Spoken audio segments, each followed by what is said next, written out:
नमस्कार साथियों। और आज मैं आपके समक्ष जो वीडियो ला रहा हूँ ये पुराने वीडियो के एक संदर्भ में कड़ी के रूप में है। मैंने जो 1 जनवरी 2024 को YouTube पर वीडियो अपलोड किया था फ्लड लॉस से रिलेटेड, जो एक क्लेम विषय में कन्वर्सेशन हुई थी। चेन्नई में जो फ्लड आया अभी, मिचोंग साइक्लोन, जो 4-5 दिसंबर के आसपास चेन्नई में एक मिचोंग साइक्लोन आया, जिससे बहुत ज़्यादा बारिश हुई और फ्लड की सिचुएशन पैदा हुई। और उस फ्लड सिचुएशन में बहुत सारी गाड़ियां पानी में डूबी और डैमेज हुई। तो मैंने 1 जनवरी को उसी से रिलेटेड एक क्लेम केस का जो कन्वर्सेशन और क्लेम के बारे में जो अपने व्यूज़ थे वो शेयर किए थे। उसके बाद मुझे YouTube पर बहुत सारे मैसेजेस आए। तो एक सेम टाइप का केस एक चेन्नई से एक साहब थे, उनका मैसेज और मेल आया, जिसको मैंने 3 जनवरी 2024 को YouTube पर यानी कल शेयर किया था। उसमें उन चेन्नई वाले जो साहब थे, पहले वाले भी और कल वाले भी, तो वो मुझसे मेरी गाइडेंस और फर्दर क्लेम को कैसे डील करें उस विषय में एडवाइस गाइडेंस को मांग रहे थे। तो कल मैं उसी संदर्भ में वीडियो बना रहा था, लेकिन जब मैंने वो वीडियो देखा तो मैं अपनी जो पूरी बात को वो एक्सप्लेन सही से नहीं कर सका था। तो उसकी एक वजह तो ये थी कि YouTube पर एक मैं चाहता हूँ कि छोटा वीडियो बने, 15-20 मिनट के अंदर मैक्सिमम हो जाए, लेकिन वो 30 मिनट हो गए थे उस वीडियो को। और कुछ मैं बोलने में शायद भूल गया, जो चीज़ों को नहीं बता सका।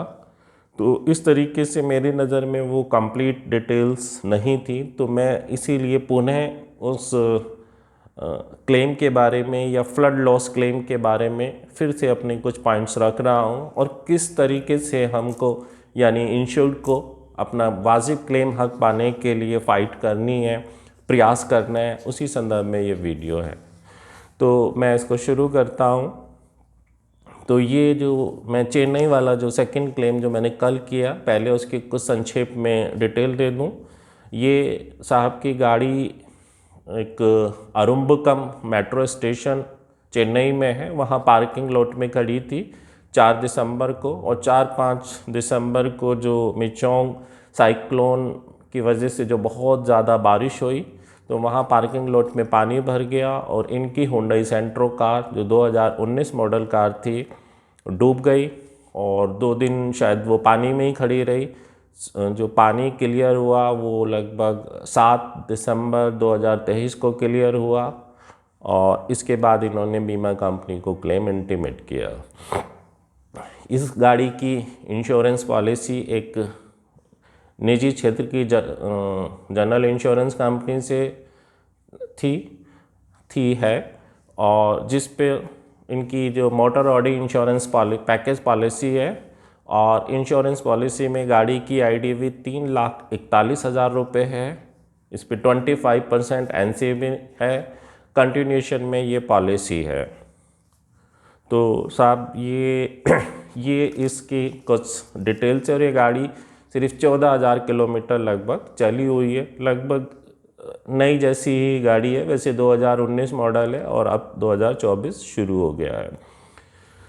तो अगर हमने कोई भी क्लेम के विषय में अगर फाइट करनी है, मतलब अगर हमारे साथ कुछ गलत हो रहा है, तो सबसे पहले हमें ये जानना है कि हमारे साथ गलत हो क्या रहा है और सही क्या है। तो इसी संदर्भ में मैं कुछ पॉइंट्स आपसे शेयर करूँगा, ये संक्षेप में शेयर करूँगा, ताकि आप इन पॉइंट से समझ सकें कि आपको। और ये जो मैं पॉइंट्स हैं ये constructive total loss oblique total loss claim के विषय में है, कि अगर आपके साथ गलत हो रहा है तो आप कैसे फाइट कर सकते हैं। तो मैं कुछ चुनिंदा पॉइंट्स को आपके समक्ष शेयर करूँगा। और पॉइंट शेयर करने से पहले एक चीज़ मैं बताता हूँ कि ये क्लेम में बीमा कंपनी की लाइबिलिटी या जिसे नेट लाइबिलिटी कहते हैं, ये क्या होता है। बीमा कंपनी की नेट लाइबिलिटी से अभिप्राय वो है जो क्लेम सेटलमेंट में जो अमाउंट राशि इंश्योरेंस कंपनी इंश्योर्ड को देती है, जो उसको वहन करना होता है इंश्योरेंस कंपनी को, जो पेमेंट करना है, वो बीमा कंपनी की नेट लाइबिलिटी या लाइबिलिटी कहिए कहलाती है। जैसे मान लीजिए यही गाड़ी है, इसका 3,41,000 की IDV है। सपोज़ करते हैं कि ये गाड़ी टोटल लॉस ही है। इस गाड़ी को रिपेयर करने का खर्च 75% ऑफ IDV से ज़्यादा है। ये हम मान रहे हैं, मैं अभी कह नहीं रहा, मतलब सच्चाई नहीं है, हम मान रहे हैं लाइबिलिटी को एक्सप्लेन करने के लिए। तो ये एक कंस्ट्रक्टिव टोटल लॉस क्लेम हुआ और इसको टोटल लॉस बेसिस पे क्लेम सेटलमेंट करना है। मान लेते हैं कि ये गाड़ी की RC जो रैक वैल्यू है, rack value means RC cancellation के साथ, RC कैंसिलेशन करने के बाद जो कवाड़ वैल्यू है वो 1,00,000 रुपये हम मान लेते हैं। तो बीमा कंपनी की total loss basis claim settlement में जो नेट लाइबिलिटी आई, IDV 3,41,000 माइनस एक्सेस क्लोज, जो कंपलसरी एक्सेस क्लोज होती है, ये निजी कार पैकेज पॉलिसी में 1,000 रुपये होती है, वो माना, माइनस रैक वैल्यू हमने 1,00,000 रुपये मानी है। तो ये जो नेट अमाउंट आ गया, ये आ गया 2,40,000। यानी कि total loss basis claim settlement में यहाँ पर बीमा कंपनी की लाइबिलिटी हुई 2,40,000। इंश्योर्ड को जो क्लेम मिला उसका IDV के अकॉर्डिंग था और हर क्लेम में एक एक्सेस क्लोज कटती है, यानी 3,41,000 से माइनस 1,000, 3,40,000 रुपये नेट इंश्योर्ड को इस क्लेम सेटलमेंट में रकम प्राप्त होगी। तो ये नेट लाइबिलिटी और जो क्लेम अमाउंट उनको मिला, उन दोनों का फ़र्क है।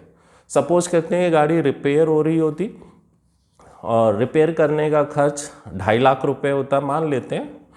तो गाड़ी रिपेयर होनी है, 2,50,000 रुपये में रिपेयर हुई, एक्चुअल एंड रिपेयर कॉस्ट हुई 2,50,000 रुपये। तो इसमें भी excess clause, compulsory excess clause हर क्लेम में कटती है, तो 1,000 रुपये कटा। तो इंश्योर्ड को क्लेम जो मिलेगा वो 2,49,000। अगर हम मानते हैं कि जो पार्ट्स बदले गए उन पार्ट्स की वैल्यू भी 1,000 रुपये है, और तो इंश्योरेंस कंपनी उसे सैल्वेज वैल्यू भी कहते हैं, स्क्रैप वैल्यू भी कहते हैं। तो अगर वो इंश्योरेंस कंपनी 1,000 रुपये अरेंज करवा के वो भी उस इंश्योर्ड को दे सकती है, किसी को बेचकर उस साल्वेज को। तो अगर वो बिकवा के 1,000 रुपये देती है तो नेट लाइबिलिटी आ गई 2,50,000 माइनस कंपलसरी एक्सेस 1,000 माइनस 1,000 रुपये जो स्क्रैप साल्वेज वैल्यू है, जो पार्ट्स डले उनकी। तो इस तरीके से नेट लाइबिलिटी आई 2,48,000। इंश्योर्ड को क्लेम कितना मिला? 2,49,000। तो ये नेट लाइबिलिटी है। तो ये आगे काम आएगी, इसलिए मैंने बताया। अब मैं कुछ पॉइंट्स को प्रिंट लेके आया हूँ, तो मैं उनको एक्सप्लेन करूँगा, थोड़ा थोड़ा बताऊँगा, वो आगे आपको क्लेम में या क्लेम फाइट करने में काम आएगा। नंबर पॉइंट 1 है standard form for private car package policy condition number 3। ये चाहे 2 व्हीलर्स हों या कॉमर्शियल हो, उनमें नंबर चेंज हो जाता है लेकिन भाषा सेम ही होती है। तो इसमें 2 तरीके के लॉसेस के बारे में, बीमा कंपनी की लाइबिलिटी के लिए अधिकतम लाइबिलिटी कितनी हो सकती है उसके बारे में बताया गया, और बताया गया कि 2 टाइप के लॉसेस होते हैं।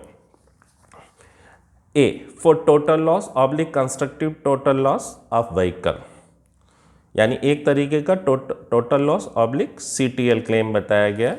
The insured declared value of the vehicle as specified in the schedule less the value of the wreck, यानी कि इसमें जो total loss oblique constructive total loss है उसमें बीमा कंपनी की अधिकतम लाइबिलिटी IDV माइनस रैक वैल्यू बताया है।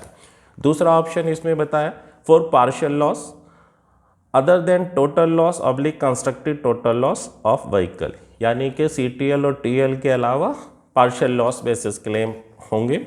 उसमें actual and reasonable cost of repair and और replacement of parts loss damage subject to depreciation as per limits specified, यानी बीमा कंपनी की लाइबिलिटी इसमें बताई है कि जो एक्चुअल रिपेयर कॉस्ट या जो आ रही है उसमें से जो भी जो डेप्रिसिएशन है सब्जेक्ट टू पॉलिसी को के अनुसार उनका डिडक्शन करने के बाद जो भी वो बीमा कंपनी की फॉर पार्शियल लॉस में होगी। तो यहाँ 2 तरीके के लॉस बताए गए हैं, CTL/ टोटल लॉस और दूसरा पार्शियल लॉस। तो ये कंस्ट्रक्टिव टोटल लॉस और टोटल लॉस एक ही चीज़ है। ये constructive total loss claim settle करने के लिए क्वालिफिकेशन है। इसके लिए ये जो कंस्ट्रक्टिव टोटल लॉस वर्ड आया है ये मैरीन और फायर इंश्योरेंस से आया। इसके लिए भी मैं आपको एक थोड़ा सा जो पॉइंट है वो पढ़ देता हूँ। The concept of constructive total loss has been imported from the law relating to marine and fire insurance.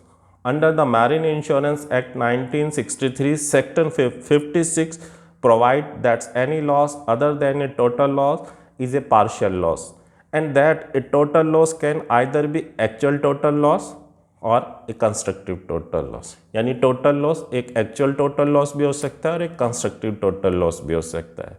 यानी कि जो यहाँ पे मोटर इंश्योरेंस में जहाँ 75% ऑफ IDV से ज़्यादा रिपेयर खर्च है वो कंस्ट्रक्टिव टोटल लॉस है।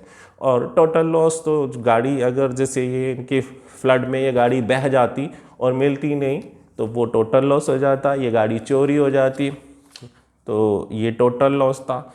ये गाड़ी जल के ख़त्म हो जाती तो वो एक्चुअल टोटल लॉस था।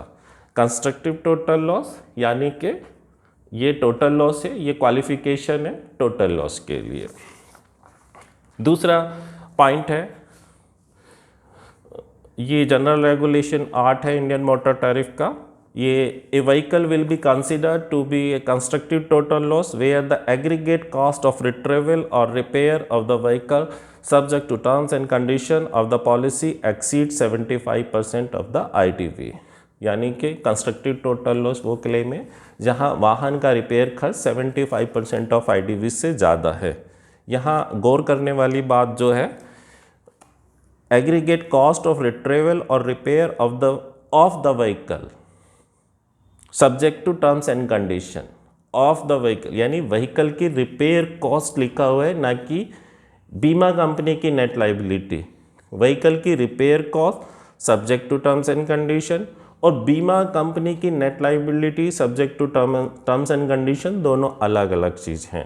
बीमा कंपनी की नेट लाइबिलिटी पार्शियल लॉस में अलग आएगी, पार्शियल लॉस मानकर गणना करेंगे और टोटल लॉस मानकर गणना करेंगे तो अलग आएगी। लेकिन जो वाहन की जो व्हीकल की जो एग्रीगेट रिपेयर कॉस्ट है वो सेम ही आएगी subject to terms and condition. उस पर कोई डेप्रिशिएशन नहीं लगता है। डेप्रिशिएशन बीमा कंपनी की पार्शियल लॉस मानकर कैलकुलेशन करने पे लगता है। ये बहुत इंपॉर्टेंट चीज़ है।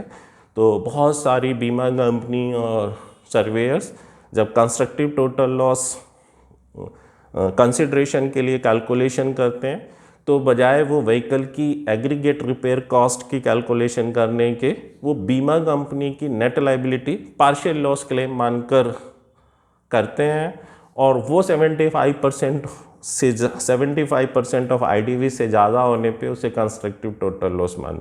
तो ये बहुत बड़ी भूल है, लेकिन हमारे देश में बहुत ज़्यादा ऐसा है, चल रहा है। लेकिन मैं इसको नहीं मानता, मैं एग्रीगेट रिपेयर कॉस्ट को ही मानता हूँ। तो ये पॉइंट 2 है। तीसरा है एक पॉइंट IRDA ने एक सर्कुलर निकाला 26/7/2019 को, misuse of total loss accident vehicle documents over stolen vehicles.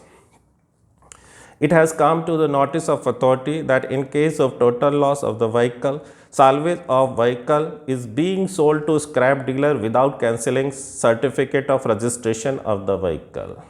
यहाँ ये बता रहे हैं कि इनकी जानकारी में आया है कि total loss vehicle claim settlement में जो साल्वेज स्क्रैप कबाड़ी को बेची जा रही है वो विदाउट RC कैंसिलेशन के बेची जा रही है।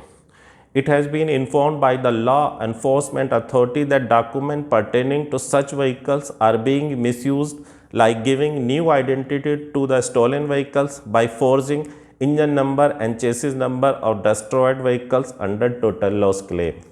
यहाँ अथॉरिटी ने बताया कि लॉ एनफोर्समेंट एजेंसी की तरफ से उनको सूचना आ रही है कि इस तरीके के व्हीकल का मिसयूज़ हो रहा है और ये चोरी के व्हीकल या इस टाइप में आइडेंटिटी चेंज करने में इस्तेमाल हो रहे हैं। फिर इन्होंने एज पर सेक्शन 55 ऑफ मोटर व्हीकल एक्ट 1988 का हवाला दिया है कि आरसी क्यों कैंसिलेशन ऐसे मामले में होनी चाहिए। फिर इन्होंने 4 नंबर पॉइंट पे दिया, in view of the above all insurers are advised to ensure cancellation of certificate of registration of the vehicle in case of total loss claim settlement। इन्होंने सभी इंश्योरेंस कंपनी को एडवाइस किया है जो general insurance companies हैं कि total loss claim को RC cancellation के साथ करना चाहिए, लेकिन ये 2019 में आई है। इस सलाह को, इस एडवाइस को जो बीमा नियामक है कोई सुन ही नहीं रहा है। Mostly private insurance companies with RC यानी साल्वेज के नाम पे गलत तरीके से बेच के क्लेम को सेटल कर रही हैं। और ये प्राइवेट जनरल इंश्योरेंस ही कंपनी नहीं, मेरी नॉलेज में जो चारों पब्लिक सेक्टर की जनरल इंश्योरेंस कंपनीज हैं जिन्हें गवर्नमेंट इंश्योरेंस का क्षेत्र की भी इंश्योरेंस कंपनीज कहते हैं, उनमें भी ये प्रैक्टिस है। अलबत्ता उनमें काम है, लेकिन है उनमें भी। तो यहाँ ये बहुत ज़्यादा धांधली हो रही है। अब मैं अगला पॉइंट आता हूँ, report of the working group. IRDA ने एक मोटर इंडियन टैरिफ जो भी है मोटर ऑडी इंश्योरेंस में सुधार के लिए एक ग्रुप बनाया था 2018-19 में। तो उन्होंने एक रिपोर्ट दी थी। उस रिपोर्ट में ये CTL और TL क्लेम के बारे में जो कहा है मैं उसको पढ़ता हूँ। Report of the working group on revisiting the product structure of motor on damage 20 March 2019 IRDAI। तीसरा इसका पॉइंट है, total loss oblique constructive total loss claim. A vehicle will be considered to be a constructive total loss where the aggregate assessed cost of retrieval and और repair of the vehicle before application of depreciation salvage and deductible exceed 75 of the sum insured.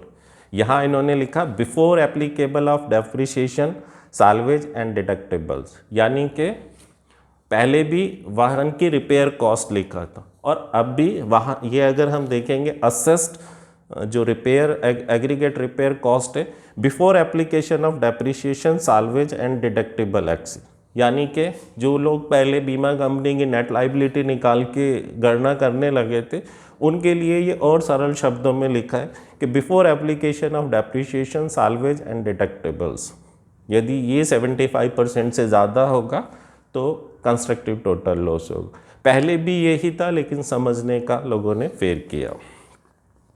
In all cases of total loss oblique constructive total loss the registration certificate of the vehicle shall be cancelled and claim shall be settled only after the insured surrender such cancelled RC.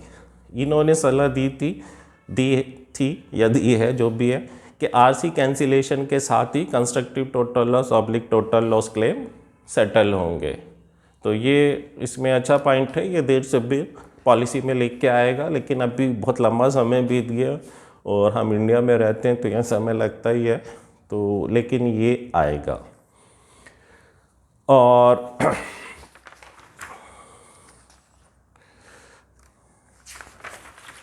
तो ये point है। और एक साहब का एक one legal example from Google, ये मैं या तो उस पर ही शेयर कर दूंगा आपको, ये मैं जो डिस्क्रिप्शन होता है वहाँ ये सारे पॉइंट्स लिखकर शेयर कर दूंगा। तो ये सब पॉइंट थे जो मैंने आपको बताए, ये आपके बहुत काम आएंगे जब constructive total loss oblique total loss basis claim settlement आप बीमा कंपनी के साथ कर रहे हैं। तो अब जो मैं इसमें मेरे सुझाव हैं, सबसे पहले तो ये कि बीमा कंपनी से अप्रूव्ड सर्वेयर का नाम जानिए, उनका लाइसेंस नंबर जानिए।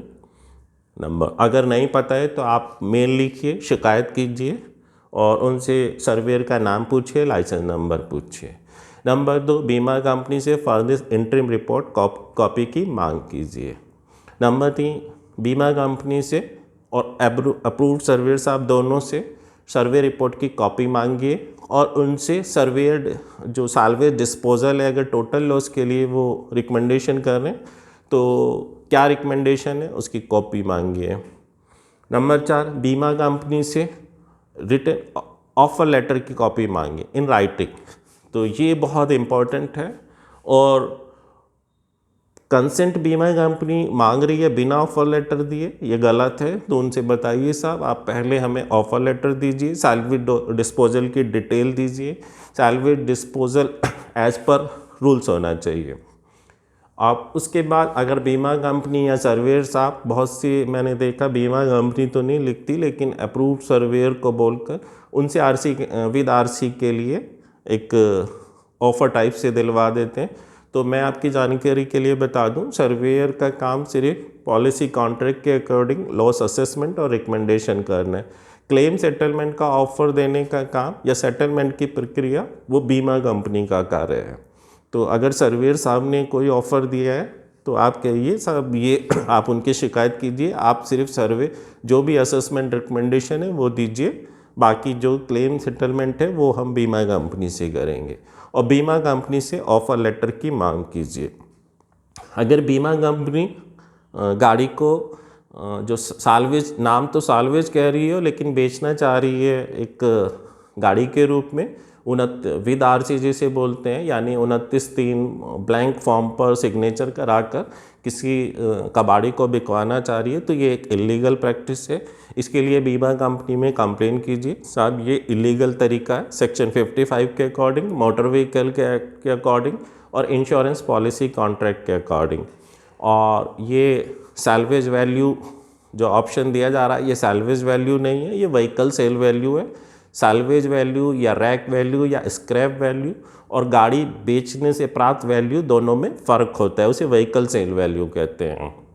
तो इसीलिए तो साहब ये जो है आप इसको सुधारिए और सही से जो सैल्वेज विद अगर टोटल लॉस क्लेम है तो आरसी कैंसिलेशन के साथ ऑफ़र दीजिए।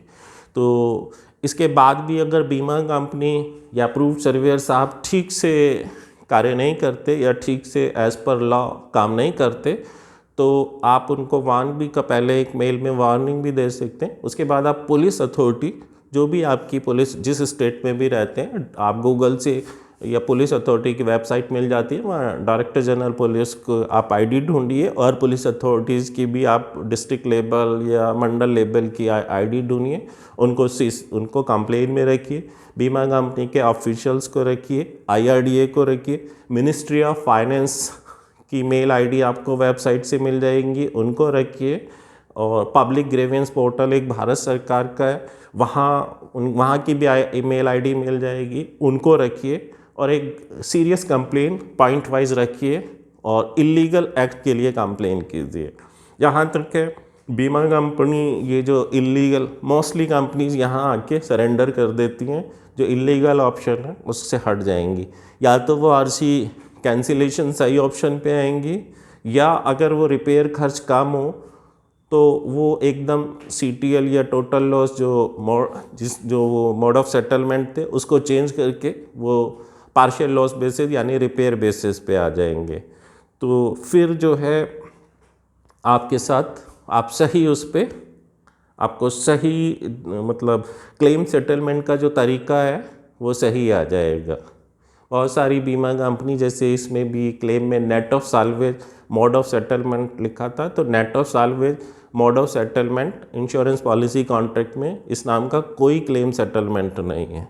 क्लेम सेटलमेंट के दो ही मोड हैं, constructive total loss oblique total loss basis, और दूसरा जो है पार्शियल लॉस बेसिस यानी रिपेयर बेसिस।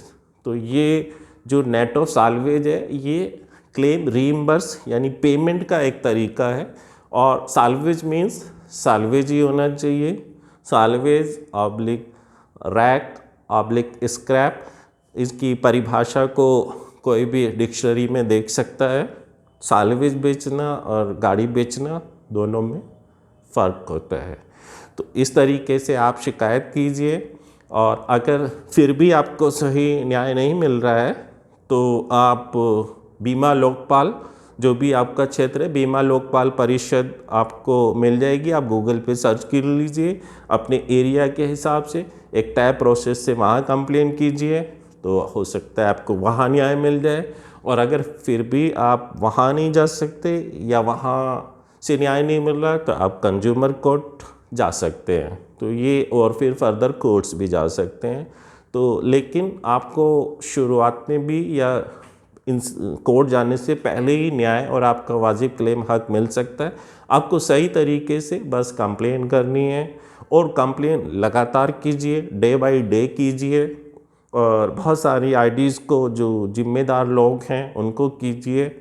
और अगर आप चाहें थोड़ा और मेहनत करना चाहें तो जो अप्रूव सर्वेयर साहब हैं जो बीमा कंपनी ने अपॉइंट, उनकी ड्यूटीज़ एंड रेस्पॉन्सिबिलिटीज़ और कोड ऑफ कंडक्ट को आप जान सकते हैं। फिर आप देख सकते हैं कि उसके अकॉर्डिंग उन्होंने काम किया है या नहीं किया, और अगर नहीं किया है तो आप उनके अगेंस्ट भी कंप्लेन कर सकते हैं।